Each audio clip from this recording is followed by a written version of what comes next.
ne bannyabo tubakoowoola okutuwa abaana bammwe bajje beesimbewo. We are not only beautiful but we have brains. Tetuli awo nti no tuli bifaananyi naye twaddamu ebibuuzo abaana abasinga be batasobola kuddamu, era twagala okubategeeza nti ffenna tuli bayivu. Abaana mwenna abali eyo mbasaba mwagale Obwakabaka.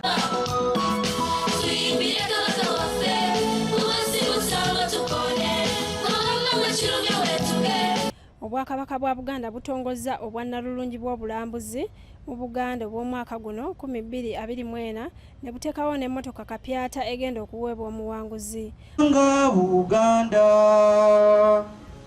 lyamanyibwa nnyo eggwanga lyaffe okwetoloola ensi zonna twesimye nnyo. Omukolo ogw'okutongoza bwa Nnalulungi gubadde mu bimuli bya Bulange Mengo era nga gukoleddwa minisita w'ebyobuwangwa n'ennono Anthony Wamala ng'ono akubirizza ab'amasaza okutegeka abawala abagenda okwetaba mu mpaka zino.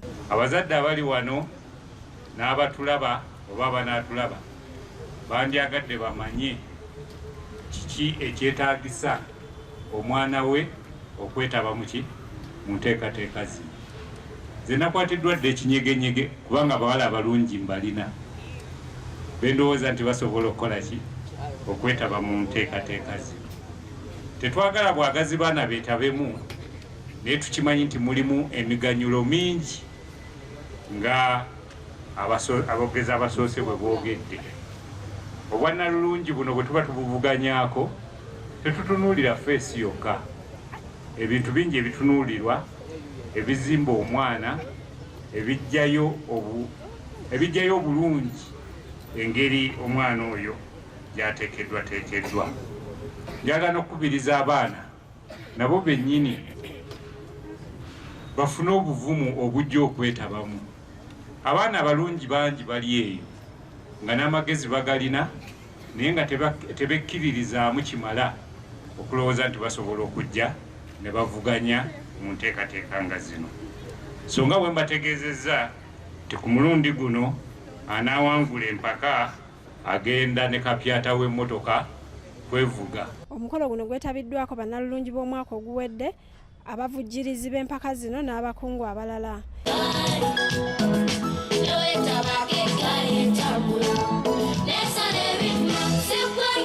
Minisita Wamala agambye nti obwa Nnalulungi busitudde nnyo eby'obulambuzi mu Buganda era nga ku mulundi guno empaka bazitaddemu ebinnonogo bingi omuli n'emmotoka.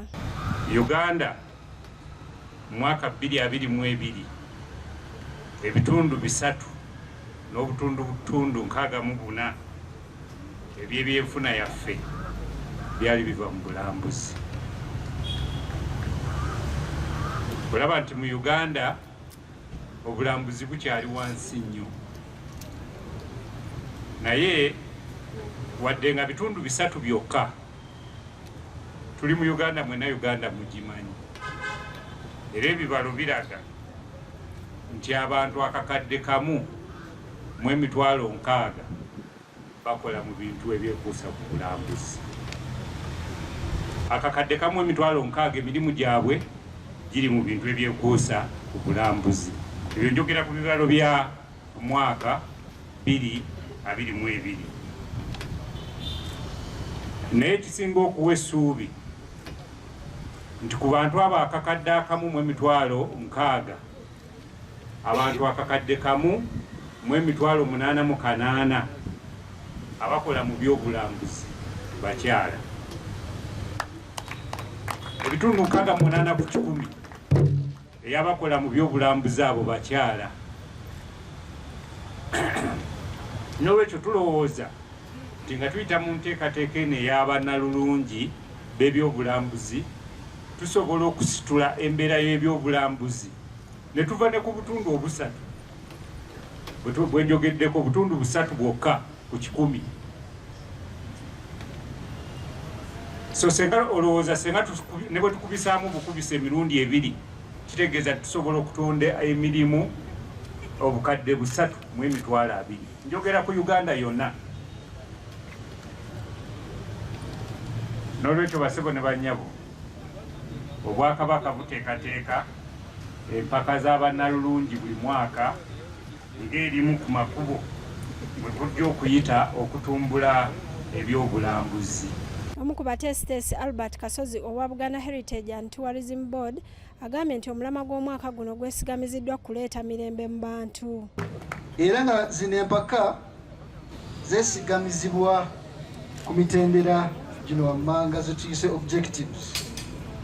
Objective esooka okulaga enjawulo eri mu buwangwa n'ennono za Buganda. Nga bwe tugamba bulijjo nti empaka zino tuziteekawo okutumbula eby'obuwangwa mu bavubuka. Abavubuka ensonga ezo tebakyazitwala nga nkulu. Tulina okuyita mu bintu eby'enjawulo okubaagazisa ensonga zino. Omutendera ogwokubiri okutumbula omwana omuwala kimuyambe okwekkiririzaamu. Nga muwulidde boogedde abamu bagambye nti nze najja nga sisobola na kwogera, nasobola na kuyimirira abantu kwennyonnyolako.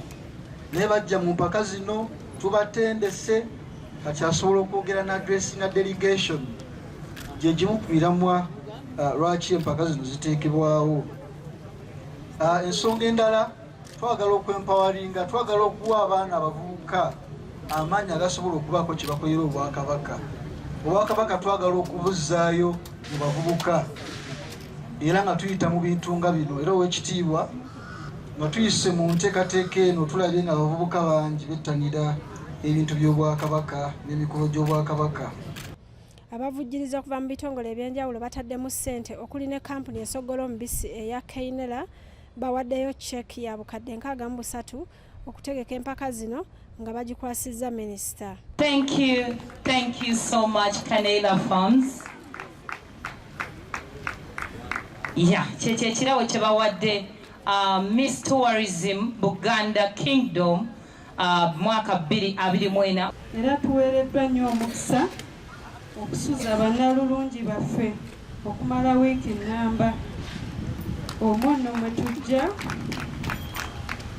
mwe tujja okuba nga tubayigiriza ebintu eby'enjawulo nga okusekula ebinyeebwa, okusiba empombo. Era twebaza nnyo Obwakabaka bwa Buganda Ssebo minisita olw'omukisa gwe mwatuwa. Emyaka n'etaano emabega bafuna nnyo support okuva mu Buganda. Abantu b'e Buganda batuwagira nnyo era tuludde nga tunoonya chance bwe tunayingirira naffe okuddiza bakasitoma baffe abatuwagira ennyo, kubanga bakasitoma baffe abasinga baba n'emikolo egy'okwanjula, egy'okukyala. Batuwagidde nnyo, bawagidde Obuganda. Naffe tusazeewo twetabe mu Miss Buganda Tourism, tuddize bakasitoma baffe abava mu Buganda engeri gye batuwagiramu ne batusapooti.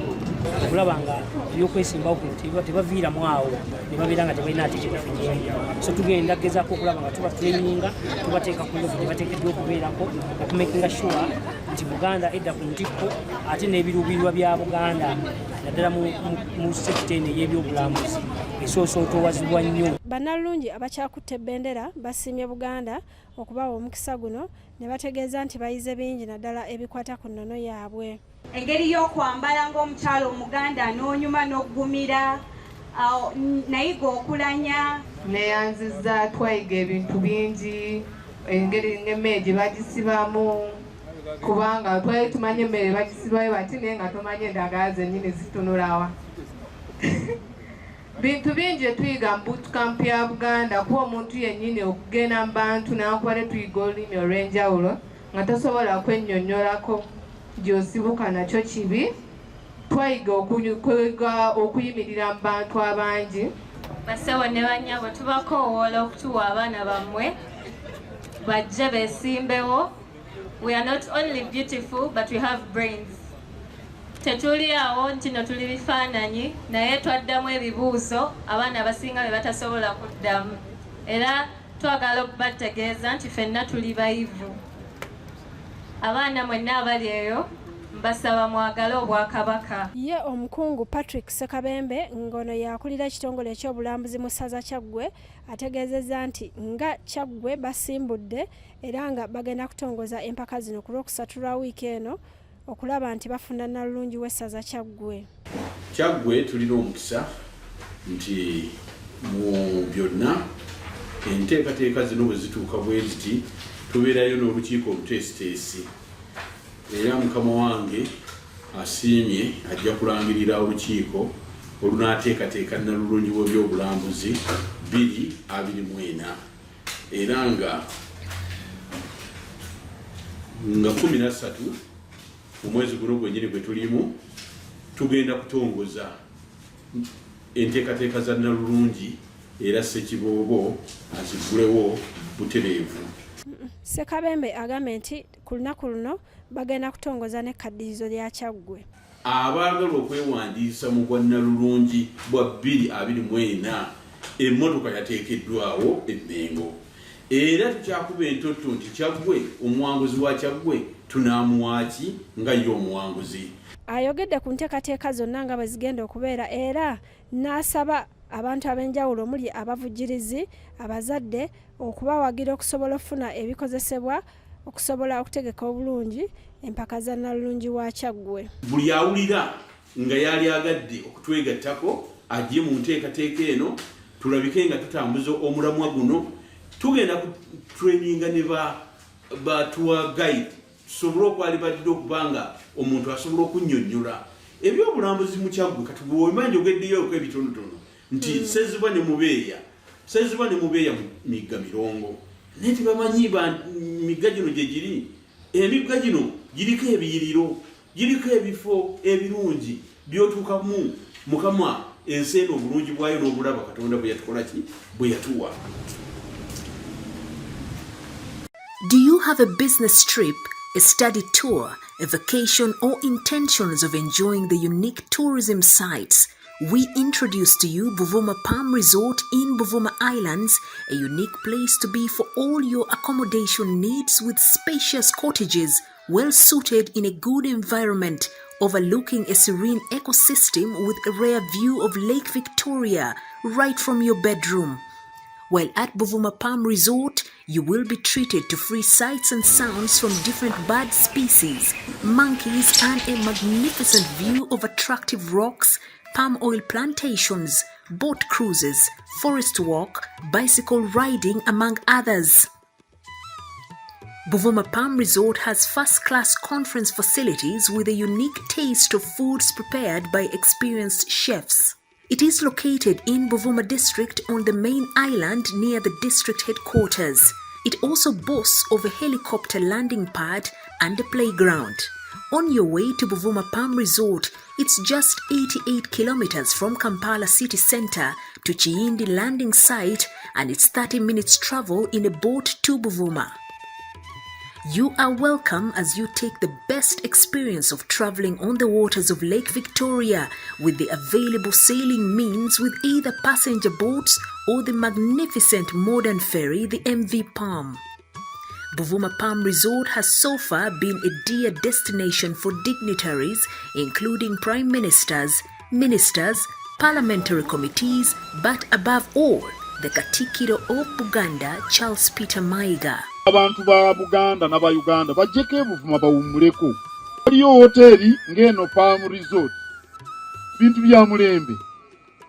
Oli muzadde ng'okyalemereddwa ku ssomero ki mw'oyinza otwala omwana w'omwaka guno? Nsonga ki ekyakulemesezza? School fees baakusabye nnyingi? Olugendo lunene ng'ebyentambula bikyakalubye? Nandi ky'onoonya essomero erinaalabirira obulungi omwana wo? Okuviira ddala ku by'okusoma mu kibiina, okuzannya n'okutumbula ebitone, ekyokuddamu si kirala. Ly'essomero lya Prudence Junior School, Empoma Mukono, lisangibwa ku luguudo oluva e Mukono okudda e Kayunga, nga wakayitako mu katawuni k'Ekisowera opposite n'Empoma Girls School. Prudence Junior School liri mu kifo kigazi bulungi era ekisirifu, ate nga lirina abasomesa abakugu ddala, ebyokwerinda ku ssomero biri gguluggulu, ebyentambula babikolako anti emmotoka ezitambuza abaana weeziri. Essomero lya ddene boarding nga mu kaseera kano okuwandiisa abayizi kugenda mu maaso awo ku ssomero. Liwandiisa abayizi okuva ku daycare, nursery paka ku P7. Ebisale birungi ddala ng'abaana abava ewaka basasula emitwalo 3 gokka, ng'ate bo ab'ekisulo basasula emitwalo 6 gyokka. Abaana balya bulungi ne abakeera ku ssomero nga basanyufu. Bw'ayagala okuwandiisa omwana n'okumanya ebisingawo kuba ku noti 7 noti emu 29 92 38 oba noti 773 noti 62 21. Prudence Junior School tuwa omwana wo tumusomese togenda kwejjusa. Our dear parents, thank you for paying us school fees, and we still need your support because education is the key. May God bless you